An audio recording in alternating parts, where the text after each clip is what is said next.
తమ్మా, మన టైం బాలేదు. ఇప్పుడు ప్రతి విషయాన్ని కాంప్లికేటెడ్ చేసుకుంటూ పోయామంటే ఇష్యూ పెద్దదవుతుంది. వీళ్ళందరూ మన దృష్టిలో టిష్యూ పేపర్ లాంటి వాళ్ళు కదా, ఎందుకు భయపడతావు? మిస్టర్ రిషినందా, పోలీస్ గురించి చీప్ గా మాట్లాడామంటే ఏ పొలిటీషియన్ నిన్ను బెయిల్ పై కూడా బయటికి తీసుకురాలేనంతగా లాక్ చేస్తా.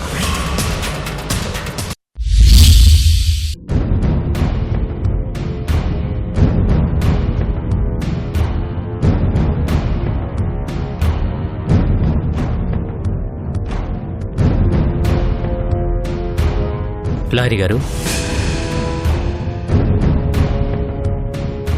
ఎక్కడికి వెళ్తున్నారు?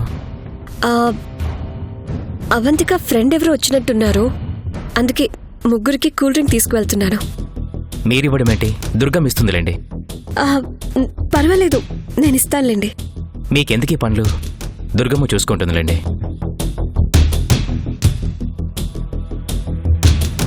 దుర్గమ్మ, దుర్గమ్మ! ఏంటి బాబు? ఓసారి పైకి రా. అలాగే బాబు.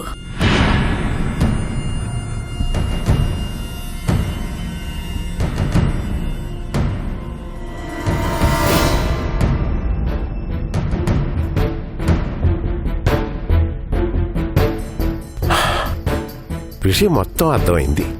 ఖర్చు కొంచెం ఎక్కువ అవుతుంది. ఎంతైనా పర్వాలేదు, నా తమ్ముడు బయటకొస్తే చాలు. ఏంటి బాబు? ఆ డ్రింక్స్ తీసుకో. అలాగే బాబు. పర్వాలేదండి, నేను ఇచ్చేసి వస్తాను. వద్దని చెప్పాను కదా. దుర్గమ్మ, అవి తీసుకో.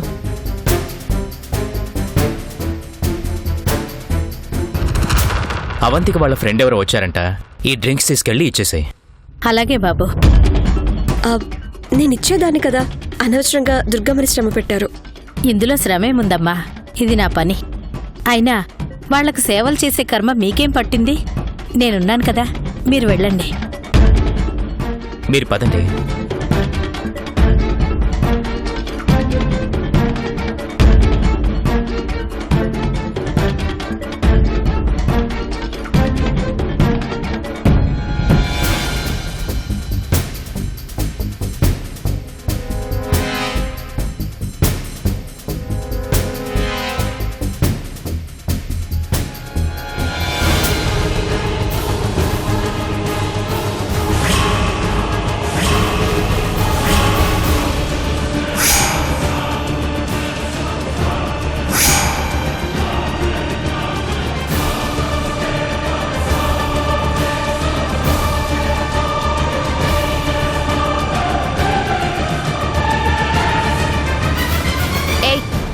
నిన్నెవరు లోపలికి రమ్మన్నారు? చరణ్ బాబు మీకు ఈ కూల్ డ్రింక్స్ ఇచ్చి రమ్మన్నారమ్మా. సరే, త్వరగా ఇచ్చేసి బయటికి వెళ్ళు.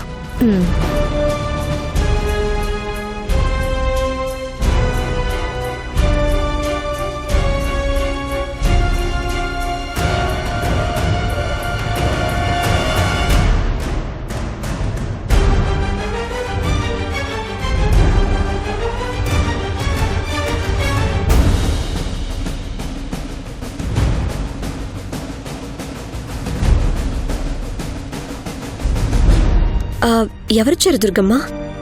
ఎవరో తెలీదు కాని మన ఇంట్లో ఉన్న దెయ్యం కన్నా పెద్ద దెయ్యంలా ఉంది. అబ్బా, ఆ ముగ్గురు కళ్ల ముందు కాసేపు నిలబడ్డానికే చాలా కంగారొచ్చేసింది. మీరు వాళ్ళ గురించి ఆలోచించకండమ్మా.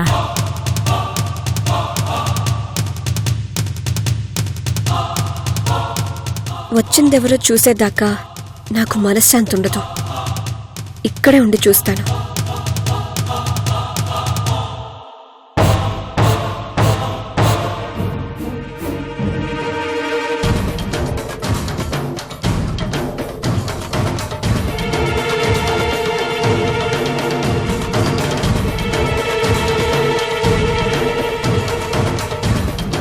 చలం, నిన్ను నమ్ముకునొచ్చింది. కాదనకుండా సక్సెస్ఫుల్ గా పనిచేసిరా, వెళ్ళు. నా కూతురు ఆజ్ఞాపించాక నేనింక కాదనలేను. పదమ్మా.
దేవుడా, ఆ రాక్షసు కంట పడకుండా కాపాడు. ఏంటి అంత సీరియస్ గా పేపర్ చదువుతున్నావు? ఏదైనా ఇంపార్టెంట్ న్యూసా? నాకు చూపిస్తే నేను చదువుతాను కదా. శశిముఖి గారు, ఈమె నా బెస్ట్ ఫ్రెండ్, పరిచయం చేస్తాను, రండి.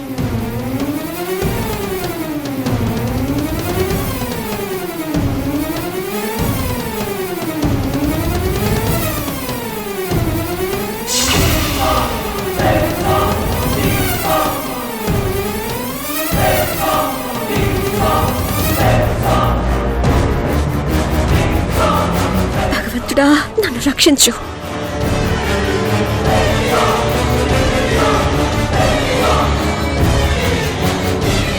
అమ్మా అవంతిక, కోర్టు సమయం మించక ముందే వెళ్ళాలమ్మా. ఇప్పుడు ఆ పరిచయాలు అవసరమా చెప్పు?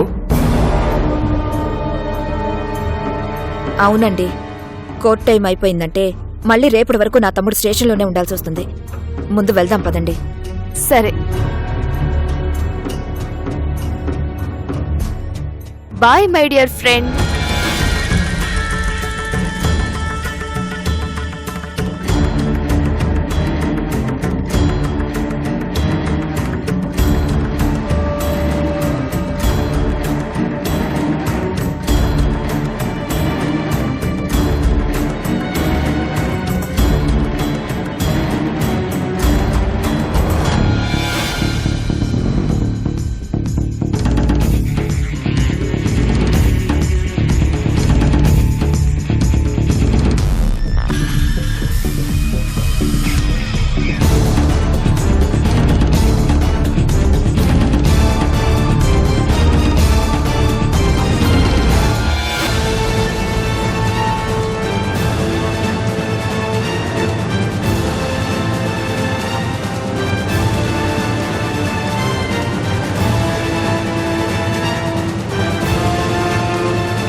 ఇది కల కాదు, నిజమే.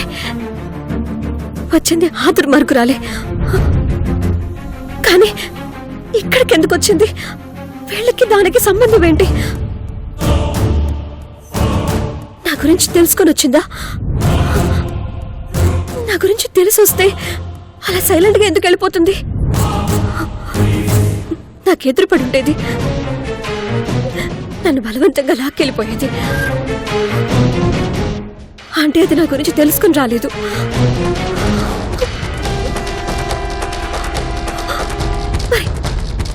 మరి ఎందుకు వచ్చి ఉంటుంది? తోడేళ్ల లాంటి వాళ్ళు ఒకరికొకరు తోడయ్యారు. అందరూ ఏకమై ఏం చేయబోతున్నారు?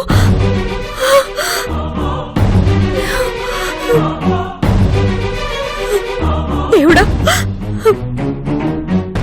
నా అన్న వదినల దగ్గరికి వెళ్లకుండా, ఆ ఋషి శశుల కంట పడకుండా ఒక పసి పాప ప్రాణం కాపాడడానికి నేనెంతో బాధపడుతుంటే చివరికి ఎలాంటి పరీక్ష పెట్టావేంటి? వాళ్ళ నుంచి తప్పించుకున్నానని మనశ్శాంతిగా ఉన్న సమయంలో మళ్ళీ ఇలాంటి సమస్యను సృష్టించావేంటి?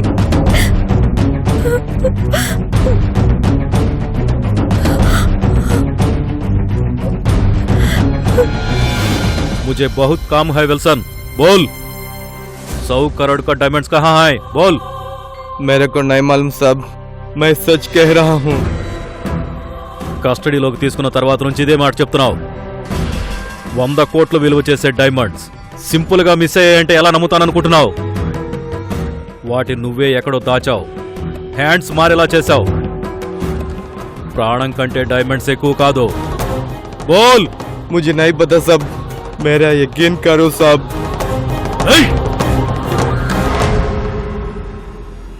ఆ బంగారం షాప్ దగ్గర పోలీసుల్ని చూసి పై ప్రాణాల పైనే పోయినంత పని అయింది. నాకు కూడా చేతిలో కోట్ల రూపాయలు విలువ చేసే వజ్రాలు పెట్టుకుని మురిసిపోవడం తప్ప ఏం చేయలేకపోతున్నాం. బంగారం షాపులో అమ్మడం కుదిరేటట్టు లేదు గాని ఇంకేదైనా మార్గం ఉందేమో కనుక్కుందాం. 2 రోజులు అటు ఇటు అవుతుందే తప్ప పని అయితే మాత్రం ఖచ్చితంగా జరిగిపోతుంది. You don't worry. ఆ సేటుగాడు నానా మాటలన్నాడు. వాడి డబ్బు వాడి మొహాన కొట్టేంత వరకు నాకు మనశ్శాంతిగా ఉండదు. కొడుదు గాని కొంచెం ఓపిక పట్టు, కోటీశ్వర్లు అయిపోతాం. అక్కడ జాగ్రత్తగా పెట్టే.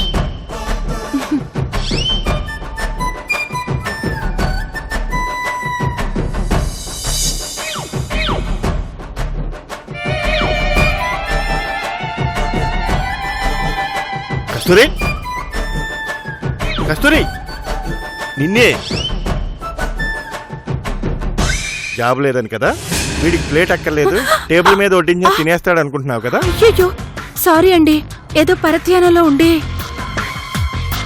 ఈ మధ్య నీకు పరధ్యానం ఎక్కువైపోతుంది. ఆ పరధ్యానం విలువ అంతా ఇంత కాదు వినోదు. మీకేమైంది పిన్ని గారు, మీరు కూడా దీనిలా తయారయ్యారు. ఒక్కోసారి పరిస్థితుల్ని బట్టి మనుషులు మారాల్సి వస్తుంది వినోదు. అలా మారుతూ పోతుంటే మనిషి వ్యక్తిత్వానికి విలువ గౌరవం ఏముంటాయి పిన్ని గారు. విలువల కంటే విలువైనవి రాబోతున్నప్పుడు మారితే తప్పే ఉందయ్యా. మీరేం మాట్లాడుతున్నారో నాకు అసలు ఏం అర్థం కావట్లేదు. సర్లేండి, ముందు మీరు తినండి. ఏంటిది? బిర్యానీ అండి. ఎక్కడిది? ఎక్కడిదేంటి, కొన్నాను. నేనిచ్చిన 3,000లో 2,000 దానకర్ణుడిలాగా ఆ పాలవాడికి ఇచ్చేసావు. మిగిలిన 1,000 రూపాయలు ఖర్చు పెట్టేశావు. మరి ఈ బిర్యానీకి డబ్బులు ఎక్కడి నుంచి వచ్చాయి? అది ఏదో ఒకటి చెప్పు. అడుగుతుంది నిన్నే చెప్పు. పెడతలో 2 అందులుంటే అవి తీసి తెప్పించానండి. అందులో డబ్బులు మొన్న నాకు పెట్రోల్కి లేకపోతే నేనే తీసుకున్నాను కదా. ఎందుకు అబద్ధం చెప్తున్నావు? నిజం చెప్పు. అప్పు చేస్తానండి.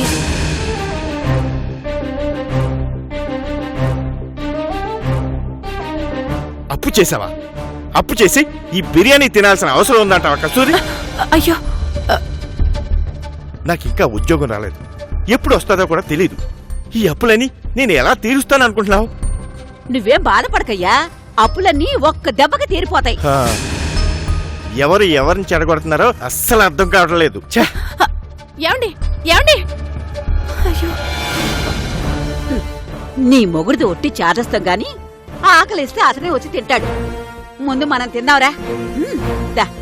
అంతేలే, నోటు దగ్గర బిర్యానీ దూరం చేసుకుంటే ఎవరికి నష్టం? ఆ ప్లేట్ లైవ్. అవునే అత్త, ఏదో వస్తుందని అప్పులు చేసుకుంటూ పోతున్నాం. మా ఆయన అన్నట్టు తర్వాత తీర్చలేనంత భారం అయిపోవు కదా. అలాంటిదేం జరగదులేవే.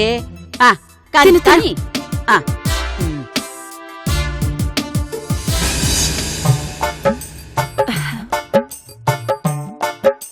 ఇదిగో, ఈ రోజు ఆ జాడీకి కాపలా కాసే డ్యూటీ నీది, రేపటి డ్యూటీ నాది. గాడిదల గురక పెట్టుకుని నిద్రపోకు. రాత్రంతా కంటి మీద కునుకు లేకుండా కాపలాకాయ్. అలాగే లేవే. జాగ్రత్త. దేవుడా దేవుడా, నా వజ్రాలు 100 కోట్లు.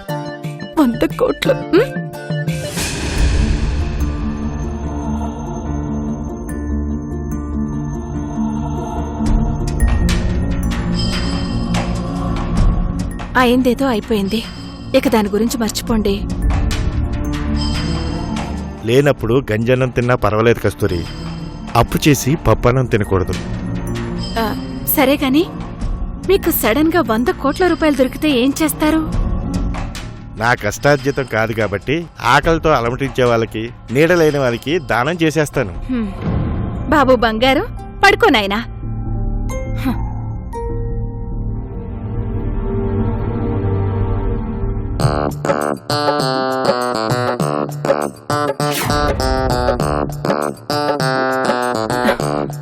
నా దగ్గర వజ్రాలున్నాయన్న సంగతి ఈయనకి జీవితంలో చెప్పకూడదు.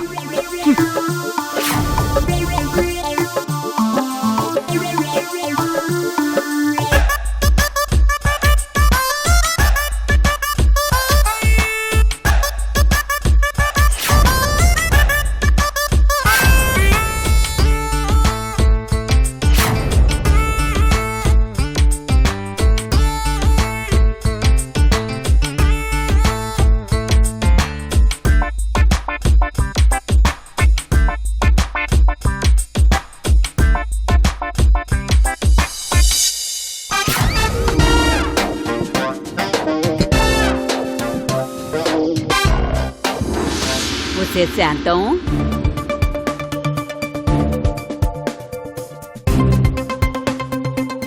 అచ్చ నాలా ఉన్నావు. ఎవరు నువ్వు? నీ ఆత్మారామమ్మనే. ఆత్మారామమ్మా? అవునే, నాతో నీకే పని? 100 కోట్లకి వాచ్మ్యాన్లా కాపలా కాస్తున్నావు. నువ్వెక్కడ తెలివి తక్కువ దద్దమ్మవే? అదేంటి అలానేసావు? నీ మేనకోడలకి అవకాశం లేదు గాని అమెరికాను కూడా అమ్మేసే రకమే. అది నీకు 50% వాటా ఇస్తుందని నువ్వెలా అనుకున్నావు? అంతేనా? కాదా మరి? అయితే నన్నేం చేయమంటావు? ఏం చేయమని అడుగుతావేంటి పిచ్చి మొహందానా? అదిచ్చే వాటా కోసం నువ్వెదురు చూడటమేంటి? ఆ 100 కోట్లు నీవే. పారిపో. 100 కోట్లు పట్టుకుని పారిపో. దానికి 1 రూపాయి కూడా ఇవ్వకు. అంతేనంటావా? ఈ రోజుల్లో నిజాయితీ అనేది పనికిరాదే. నా మాట విను. మోసమేమో అయితే నీ కర్మ. ఆగాగు. అలా కోపడకుండా చెప్పు. చూడు, దుబాయ్ నుంచి నీ కొడుకు డబ్బులు ఎప్పుడు పంపిస్తాడా అని ఎదురు చూస్తూ కూర్చోవడం కన్నా నీ దగ్గరే 100 కోట్లున్నాయంటే ప్రపంచం మొత్తం తిరుగుతూ నువ్వు ఎంజాయ్ చేయొచ్చు. నీ దగ్గర 100 కోట్లున్నాయంటే నిన్ను మళ్ళీ పెళ్లి చేసుకోవడానికి వరుడు వెతుక్కుంటూ వస్తాడు. నిజమా? మరి వినడానికి ఎంతో బావుంది. జరుగుతుంది కూడా.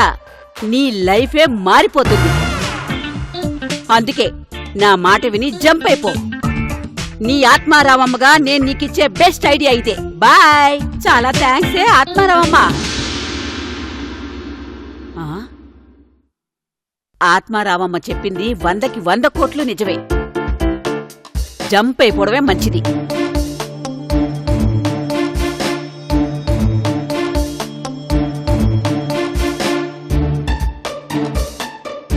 కస్తూరి బాయ్.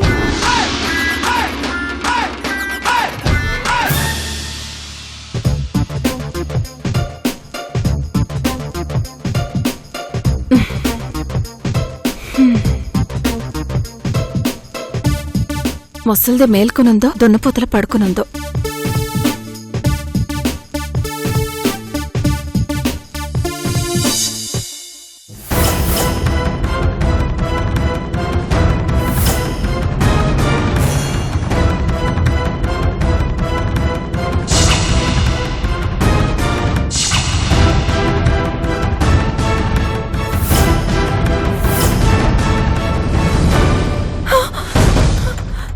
లేదు, జాడి లేదు. నా వజ్రాలు! అమ్మా, అత్త! వజ్రాలేవి? అయ్యో, నా జాడి! వజ్రాలు! వజ్రాలు! అయ్యో, నా జాడి! అత్త, నా వజ్రాలు! అయ్యో, ఇది దొంగలకే దొంగ అయిపోయింది. పోసిన అత్త! మీరు ఇంతగా అడిగారు కాబట్టి చిన్న హెల్ప్ అడుగుతాను, చేస్తారా? అడగమనేగా ఇందాక నుంచి చెప్తున్నా. ఏం కావాలో చెప్పండి. ఒక అమ్మాయికి సంబంధించిన ఇన్ఫర్మేషన్ కావాలి. అంతేనా? డీటెయిల్స్ చెప్పండి, డేటా మొత్తం తీసుకొస్తాను. డైరెక్ట్ గా అమ్మాయినే చూపిస్తాను.